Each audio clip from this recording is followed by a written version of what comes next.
Hi guys, I'm Kasha. Welcome to the channel and welcome, as always, to our coffee times to talk about horror. And today we're not here to talk just about horror books. We're here to discuss horror books and movies that are, in a way, a little bit similar. It's coffee time. I have done some of these videos before in the past, and it is not always that you read a book and you watch a movie and you're like, it is so interesting that they are kind of the same thing in their own way. And that just recently happened to me.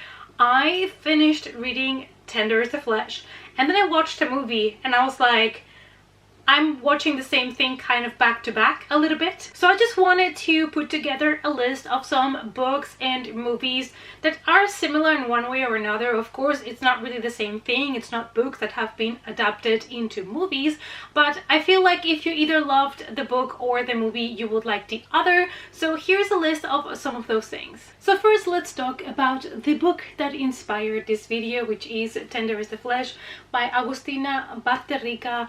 And this book was fantastic. I still have not talked to you about it in detail because I just read this one in the month of March, so it will be coming in my next wrap-up. But this is a book by an Argentinian author that was originally written in Spanish, so I'm still gonna try to find a copy in Spanish so that I can reread it in the original language, since I already speak Spanish as well. So this book was absolutely fantastic. It has been one of my favorite reads, definitely.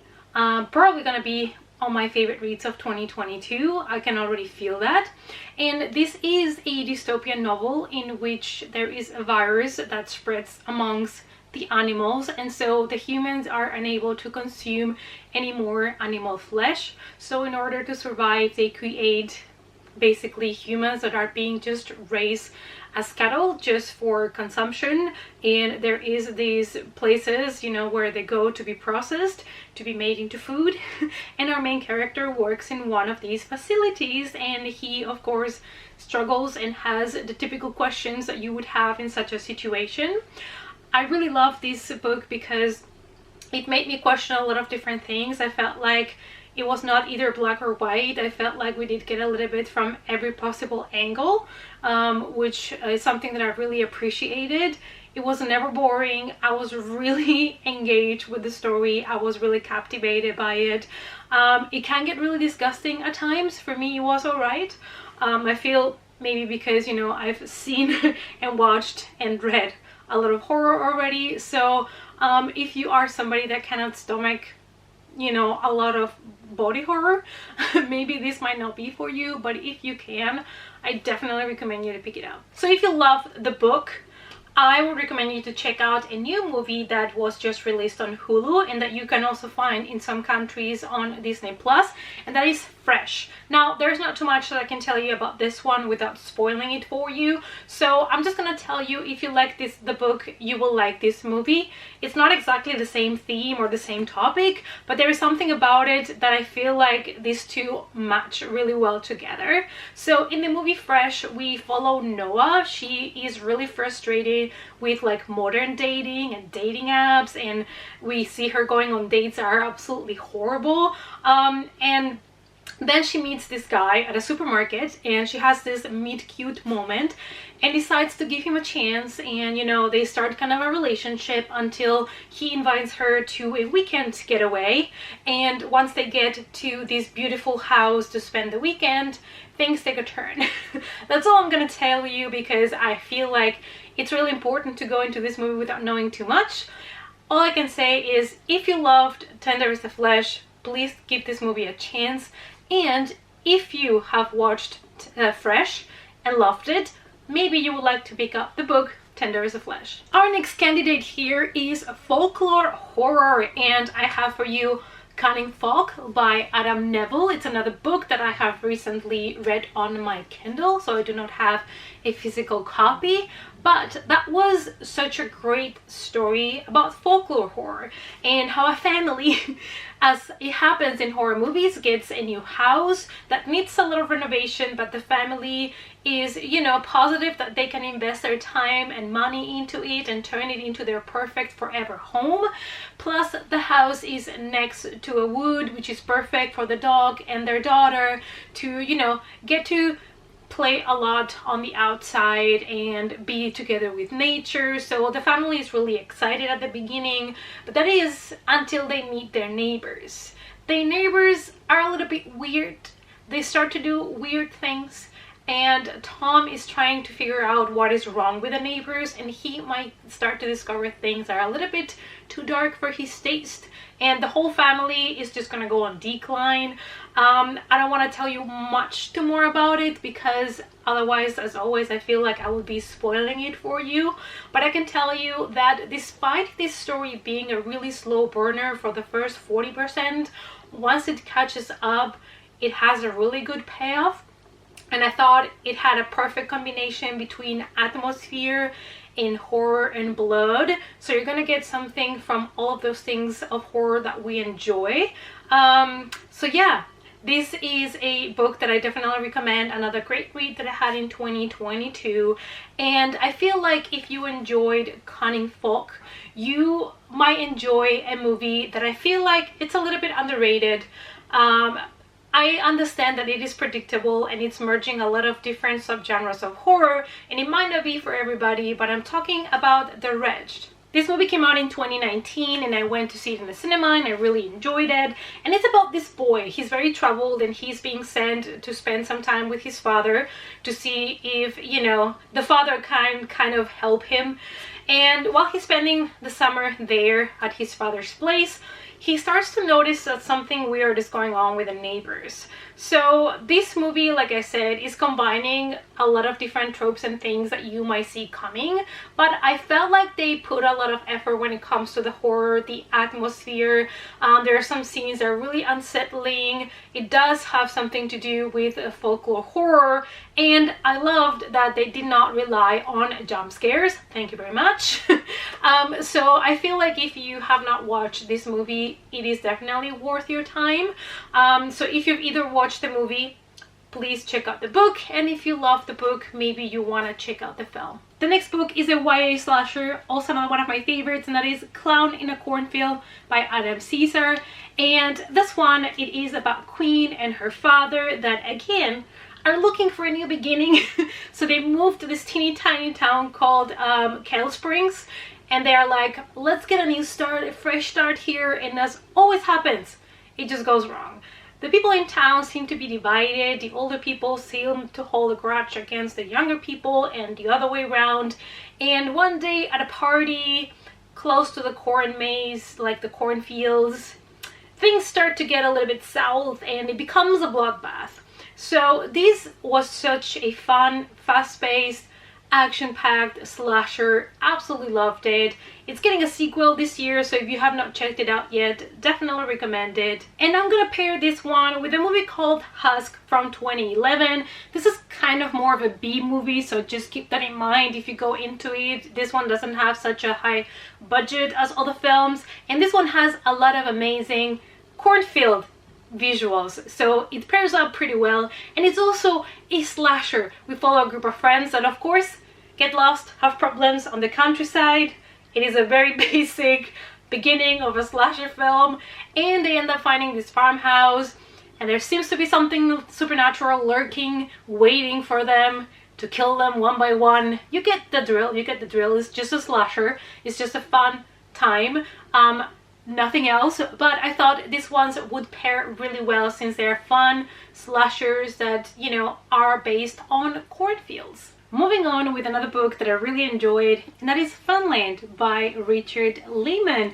Funland is not your typical, you know, park. This is not Disneyland. It just stinks in here. Everything is dirty and rotten, and it is really dangerous to go into this place.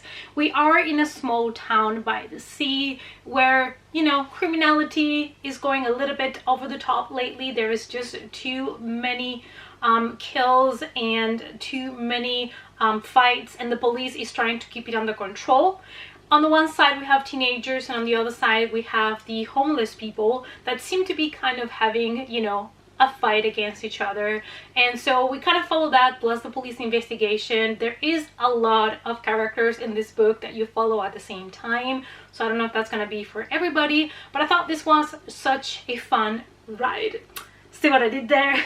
Embarrassing. I know, embarrassing, disgusting. Anyway, I thought this was a really fun read, so if you're looking for something that takes place kind of inside of a fun park, this might be for you. And the movie that I would like to mention here is Dark Ride from 2006. Now this is also a B movie, so low budget, keep that in mind. So lower your expectations perhaps when it comes to that, but this is another fun slasher that takes place on an amusement park. 10 years ago, 2 teenagers were murdered in one of the attractions of this amusement park, and now 10 years later there is a group of kids that just come across the abandoned amusement park, and what they don't know is that the killer might still be on the loose. So if you're looking for, you know, just fun in an amusement park, in a fun slasher without, you know, too many expectations when it comes to script and visuals and things like that, this might be for you. And now let's go back to a YA book that I really enjoyed, and that is The Last Harvest by Kim Liggett. This is going to be perfect for people that are looking for a cozy, interesting cult story about a small town around fall season. So this one might be for you. This could be a one that you could pick up for your Halloween TBR pile as well. So we are in this small town, and our main character just lost his father, and he is struggling trying to keep his family's like wheat farm afloat. And on top of that, some weird things are happening in the small town. There's a lot of secrets that he's going to uncover about some of the most well-renowned people in this town. So that's all I'm going to tell you, but it is a little bit darker than I was expecting, which I really enjoyed. And if you like I said, books about cults and secrets and small towns, this might be for you. And of course I had to pair this one with Children of the Corn from 1984, which is based on a short story by Stephen King that he wrote all the way back in 1977. We are in a small town in Nebraska, and we have this supernatural entity that we get to know as He Who Walks Behind the Rose. And this entity is making the children murder the adults in town. So you get the vibe. I feel like this one is another candidate that I could have paired up with Clown in a Cornfield. So, you know, it kind of also works as a movie recommendation for that book as well. You know, there are some sequels of the film, some better than others. I think there are at least like 6 more movies, and I do have until 5 or something on DVD, and I think I should revisit them at some point and maybe rank them. But you know, of course the best one is the first original one from 1984. If you have not watched it yet, I strongly recommend you to give it a watch. And now let's go to another one of my absolute favorites that I have read a couple of times, despite this being one of the chunkiest boys of the neighborhood, and that is It by Stephen King. I don't think I need to really explain what this book is about because a lot of you guys have probably heard of it. At least a lot of you guys probably know about the film adaptations. So we are basically in Derry, a town in Maine, where children are being murdered by an entity known as It, and it can take a lot of different forms depending on what you're scared of. So basically he turns into your biggest fear, which for children tends to be a clown. So one of his most known appearances is Pennywise, who is the dancing clown. And yeah, so the kids have to try and defeat Pennywise while he's in Derry before he kills more children. And the book takes place in the past and in the future when the kids are already older, and 27 years later it reappears. So that's basically what the book is about. And I would like to pair this book with a movie that I watched that I really enjoyed. And I know it's not for everybody because some people didn't like it, but I thought it had that 80s flavor that I like, and that is Summer of '84. This movie, I believe it came out in 2018, and I bought it based on the cover. For reference, here's the cover.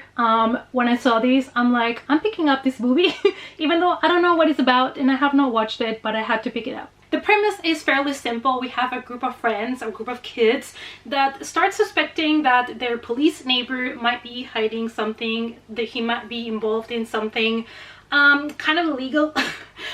So that is, you know, what I'm gonna tell you, but even though it's kind of simple and it can be predictable, it just has that 80s flavor, and I think that's why I ended up pairing it up with it. But I feel like if you like Summer of Night by Dan Simmons, or if you like December Park by Ronald Malfi, I think those books are also a good match to this film. So check it out, pretty good. Moving on to a book that was disturbing to say the least, and I know it's a little bit too much for some people, especially when it comes to animal cruelty, so trigger warning for that.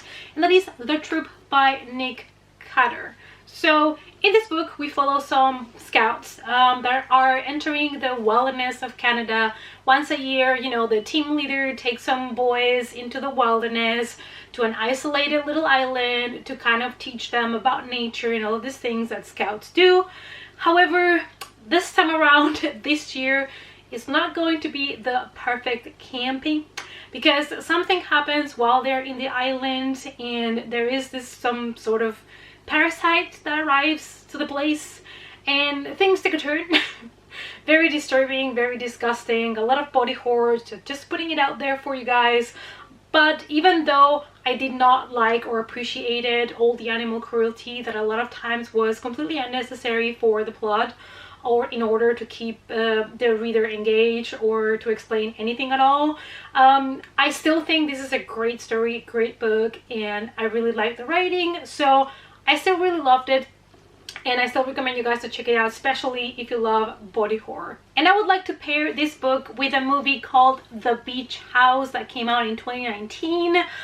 This is about a couple that is currently struggling in their relationship, and they think that maybe take a little bit time off and go to this beach house to spend some days alone might help them rekindle their relationship. It might help them, you know, talk about the things that are not working in the relationship. You know how that goes. So when they get there, something strange happens, and they seem to be trapped in this small beach house while the world outside is falling apart. That's all I'm gonna tell you. I don't want to go into much of a detail because I feel like it is nicer to go into this movie as well without knowing any twists and turns or what exactly it's about, apart from what I've already given you, which is basically just the very beginning. But I feel like if you love The Troop, you might appreciate this one, and the other way around. If you've already watched The Beach House, I think you might enjoy The Troop. And to finish this recommendation video, I'm going to mention a book by one of my favorite authors, an auto-buy author, and that is A Head Full of Ghosts by Paul Tremblay. I've been really enjoying all of his books, and I love that they're all so different, and this one in particular is about a possession. So we have a family, and their daughter starts exhibiting this weird behavior. They start to feel that something's wrong with their daughter, and at some point they realize that might not even be their daughter anymore, and she might be possessed by something evil, and they seek help. So this is what the book is about, but the book is so much more. It is one of those books that can be really unsettling, and that really benefits from the great atmosphere that Paul Tremblay gives to the story. So if you love possession stories or exorcisms, I feel like this book is something that you have to check out. And I think it's pretty obvious what movie I'm going to recommend you, but that is The Exorcist from 1973, based on the novel by William Peter Blatty from 1971 that I read last year and absolutely loved. So if you love possession stories, exorcisms, and you have never seen The Exorcist, you must. It is one of the best exorcism movies ever, if not the best. I think for me it's just the best, period. And it was quite controversial when it came out. And I think if you watch it today, it still holds its place, the effects and everything. I still feel like it is an amazing movie if you watch it today. It is kind of the same premise a little bit, because we have Regan. She is a teenager. She lives alone with her mother, and she starts showing some kind of weird behavior. She starts saying weird things, and the mother is a little bit confused. She doesn't know what's wrong with her daughter, and she seeks advice with a priest, and you know, they end up discovering that she's been possessed and they have to perform an exorcism. But I feel like I don't have to go too much into detail here, because this is probably one of the most talked about horror movies, the ones that people have been hearing about the most. It has some sequels, it has a TV show, so you know, it's something that we're all familiar with, but still probably people out there have not checked it out, and I just say, please give it a chance. Alright guys, so these were the 8 books and movies that I would like to recommend you. I feel like these are cases where if you enjoyed the book, you should give the movie a chance, or the other way around. Let me know down below if you have other recommendations for me based on books and movies. If you like this type of videos, I will try to do more of these in the future as well. As I read more books, maybe I get inspiration to make a new list. Let me know in the comments down below. As always, thank you guys so much for watching. Please give the video a big thumbs up, and I hope to see you all in our next coffee time. Bye!